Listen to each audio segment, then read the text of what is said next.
10 लक्षण बताए गए हैं, ये हर मनुष्य को अपने जीवन में उतारने चाहिए, क्योंकि इस लक्षणों के बिना जो है मनुष्य जो है अपनी मूल स्वरूप तक नहीं पहुंच पाएगा। दूसरा है क्षमा। अब जैसे हम 2 दिन से इस टॉपिक पे तो काफ़ी बात कर ही रहे हैं, लेकिन आज थोड़ा और समझते हैं। क्षमा मतलब दूसरा गलती करे और हम कुछ भी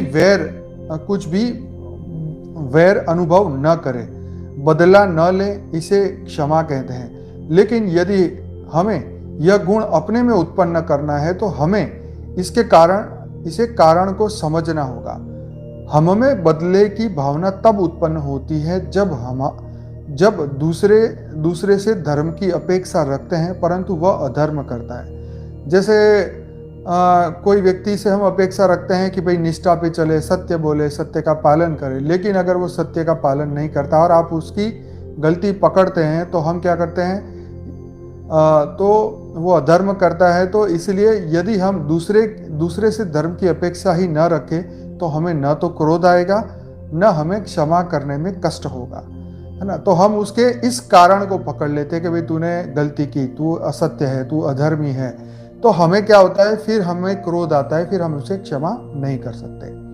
तो इसलिए यदि हम दूसरे से धर्म की अपेक्षा न रखें तो हमें क्रोध नहीं आएगा, ना ही हमें क्षमा करने में कष्ट होगा। क्षमा में एक ही कठिनाई है, उसके करने पर दूसरा व्यक्ति समझने लगता है कि हम निर्बल हैं, इसीलिए मैदान छोड़कर भागने के लिए क्षमा करने का ढोंग कर रहे हैं। अधिकतर तो पत्थर दिल भी क्षमा से पिघल जाते हैं, जैसे कि बुद्ध है, अंगुलीमार की कहानी से प्रसिद्ध है। परंतु कुछ नीच व्यक्तियों को दूसरे के व्यवहार में सदा खोट ही दिखाई देती है। ऐसी व्यक्तियों से क्षमा करते हुए भी निपटना हमारा कर्तव्य है।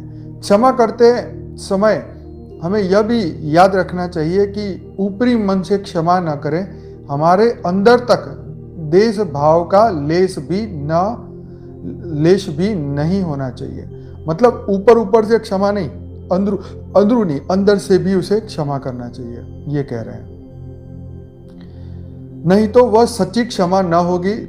दूसरे कभी कभी द्वेष भाव न भी होने पर हमें दंड देना पड़ता है, इसमें बुराई नहीं है। परमात्मा का स्वभाव भी ऐसा ही है। महत्वपूर्ण यह है कि हम मन में सदा दूसरे की भलाई रखें परमात्मा की तरह। तो जैसे परमात्मा का ये गुण है कि वो अपने अंदर कोई द्वेष भाव नहीं रखता, तो इसी तरीके से हमें भी उसी परमात्मा का यह गुण धारण करना चाहिए।